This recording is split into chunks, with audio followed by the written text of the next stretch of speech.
Let's talk about the Peruvian truckers, farmers, truckers in Peru protesting all over the country, and that, and regular citizens too. They don't have to be a part of this, but they are, because they don't have food and prices are skyrocketing. They see in Peru draconian government overreach, regulations, price hikes that are killing people, essentially. First, it was in Canada. Then it was New Zealand, Netherlands, Sri Lanka. The list is getting very, very long for this kind of government overreach. Peru has been protesting since, last year, but into this spring, we saw things get really crazy over skyrocketing fuel costs, protesters burning toll booths, blocked off traffic with burning car tires. But now it's spreading. And hundreds of anti-government protesters have taken to the streets in Lima, demanding the resignation of leftist President Pedro Castillo. Now, the people have had enough of these corrupt politicians. You can just see people out in the streets. They're being used to tear gas, just being thrown at a lot of these. I've seen a lot of videos just like older people, older Peruvians who just can't breathe, pouring water into napkins to try to cover their mouth, to try to actually get some oxygen through. Peruvian truckers, farmers blocked roads and protests over fuel, fertilizer increases, and actually lack of fertilizer, shortages because of the war in Ukraine, allegedly. The protests are delaying the arrival of trucks to the port of Callao, Peru's main port. Am I saying that right to our Peruvian viewers? Affecting the distribution of imports such as corn and wheat there. And of course, the Organization of the American States, the OEA, has intervened, made things worse. Peru is sitting on a huge amount of mineral deposits in copper, gold, zinc, and silver, which of course, these Western governments love to exploit to get their hands on any of these natural resources. That's been a long history in Latin America. And these WEF globalists right now are trying to kill these small farmers, run these truckers out of business. So listen to this. So, different than Canada, Peru's Transport and Communications Ministry wants all trucks older than 1999 to be taken off the road. How are these truckers going to survive? The answer is they won't. And it's on purpose, of course. What is the purpose? Well, we want to hit our carbon footprint zones. We're standing with the World Economic Forum. We want to hit these climate goals, Bill Gates. We want to be there with you. We want to hit them, so we're going to take old trucks off the road. Okay. 1999. It has to be taken off the road. Over 2,000. And by the way, they say, like, one of the union leaders is like, look, what's going to happen is they're not going to take these off the road. You're just destroying their way of life. It'll force many of them to kind of go pirate, where they'll have to still do their jobs, but now they'll be sort of unregulated pirates. So you're not doing anything. You're just crushing. Like moonshiners.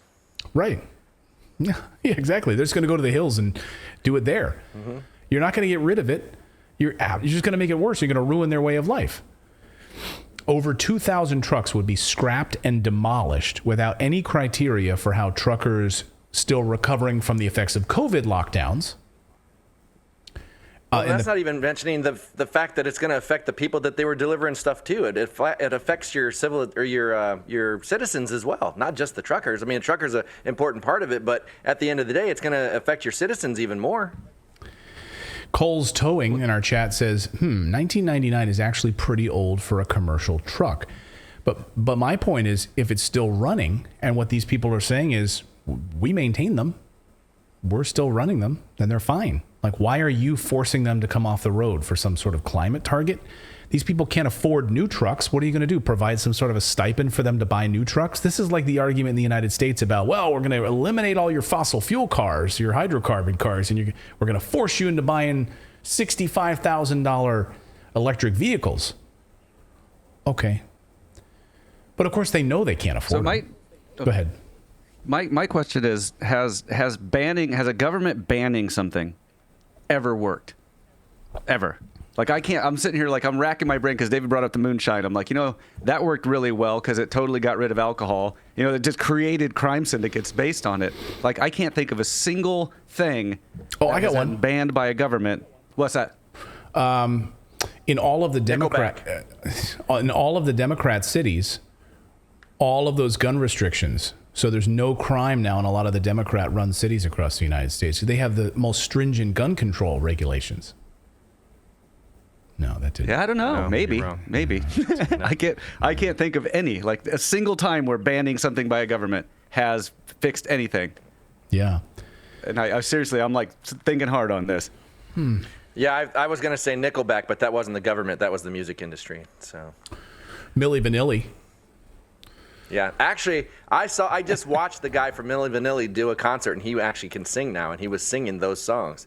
So they actually Wow. can sing. Now they can sing. Yeah, I was impressed. That was just this week that I watched that. Someone in our chat just said, and it scrolled by too fast on YouTube, but someone in our chat just said those old trucks are better. The old trucks are better. Well, and chances are they're probably all diesels too. So diesel engines. Like, Yeah.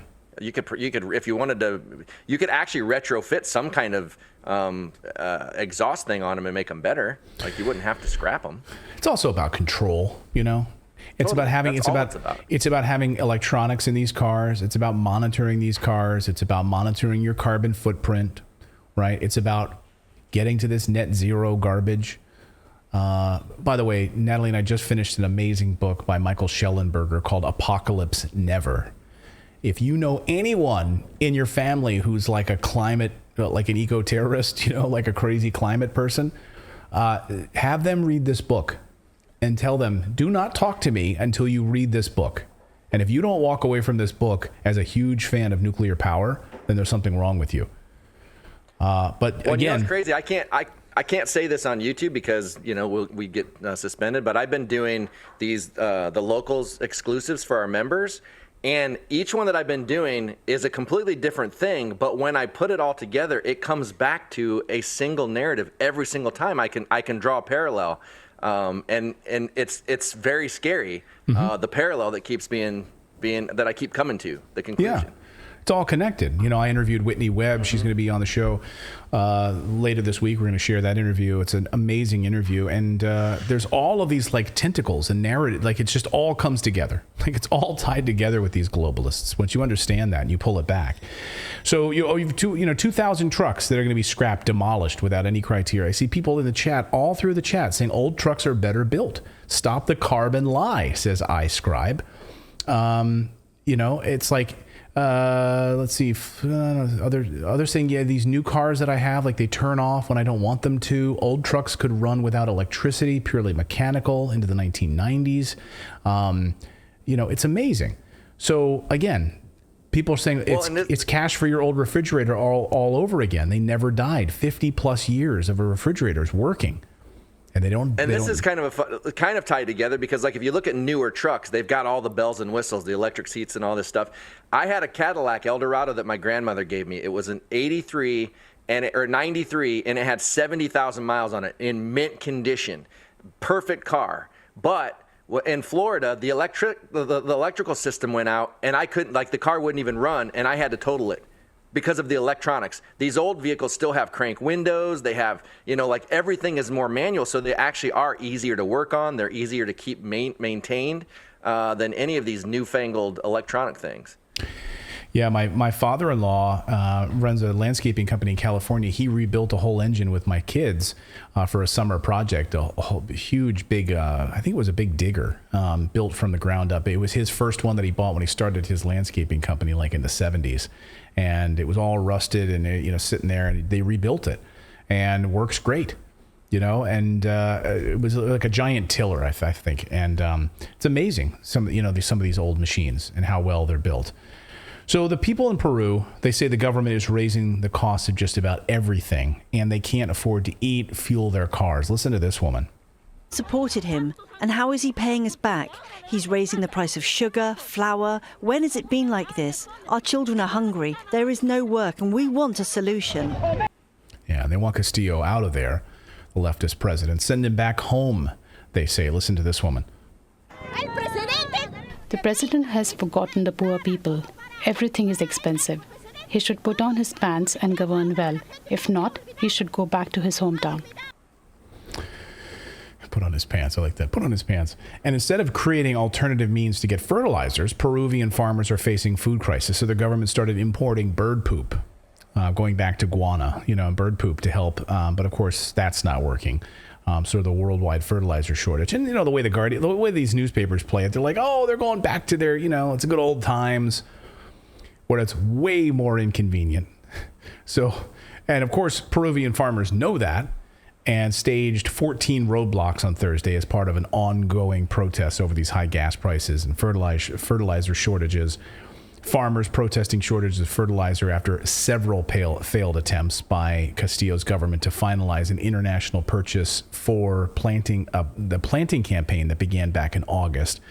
And then you'd also have steps to try to keep diesel fuel from going up in price, but it's continues to go up. And so it's all part of the plan, guys. Run these farmers out of business, take away their trucks, consolidate power, and you win. This is exactly what these guys do in Canada. That's what they're doing in the Netherlands. That's what they're doing in New Zealand, taking away all of your government rights and power. Like in New Zealand right now with this digital ID thing for businesses, like you better get registered or they're going to run you out of business. Like you absolutely need to register digitally to be fully compliant, or you're going to be run out of business. It's all part of the WEF. This is a Bill Gates ID. I'm dealing with this. I'm dealing with this right now. I have an appointment tomorrow to get my real ID driver's license. Otherwise, I can't even fly in the United States out of Washington. So I have to go get it. And that real ID, they have plans for that. It's like we're just at the beginning plans, but they want to tie your finances to it. They want to tie all of these things to your real ID. And that's going to give them a way to, it's kind of like the social credit score. They can just shut everything off with a click of a button and you're screwed. And I fought getting it for so long, but now I finally have to because I have to travel in this. Yeah, and that's how they get you, right? When they make it uncomfortable, like this is what Whitney Webb and I talked about.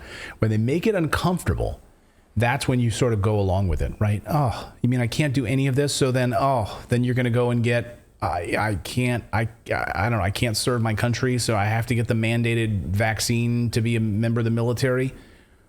Oh, it's uncomfortable. I have to travel, so I need to get this new digital ID. I have to do it because it's uncomfortable. Oh, I have to go see my grandparents, right? How else am I going to do it? You forced me to do it. It's ridiculous. Andrea Rios in our chat says, what was the name of the book again? It's called Apocalypse Never by Michael Schellenberger.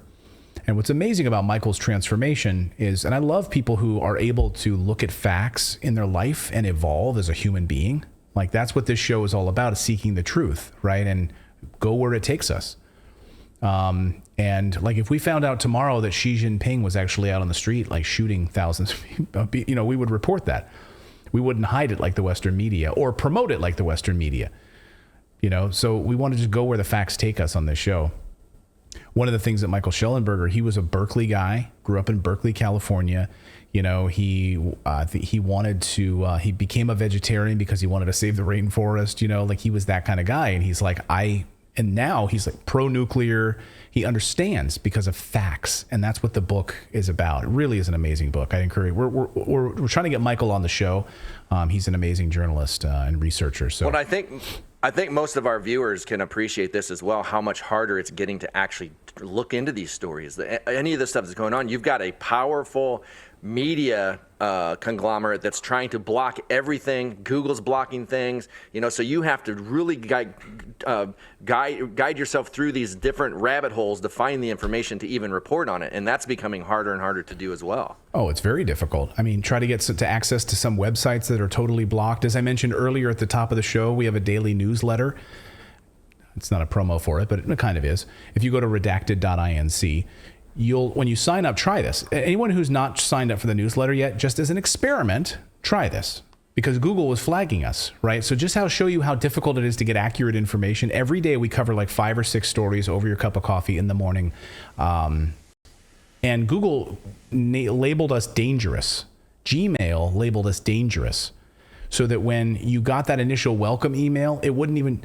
So when you sign up, you'll get a welcome email from me, Clayton at Redacted.inc. That's the email address you should get. And it should show up in your inbox, right? But it doesn't.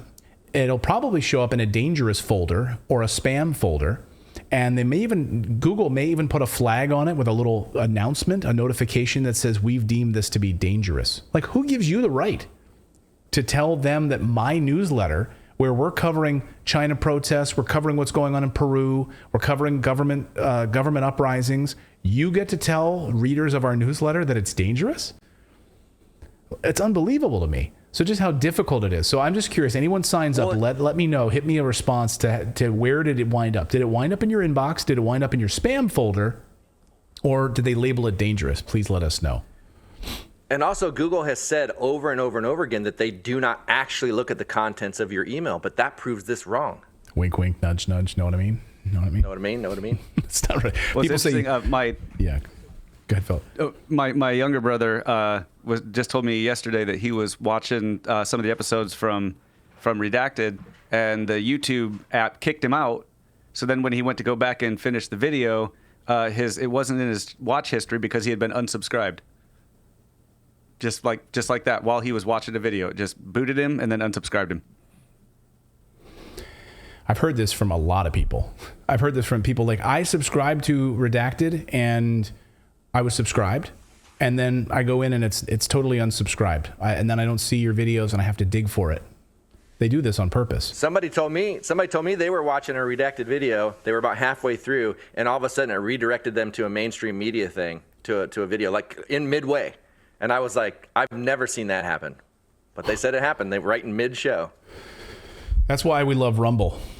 That's why we love Rumble so much.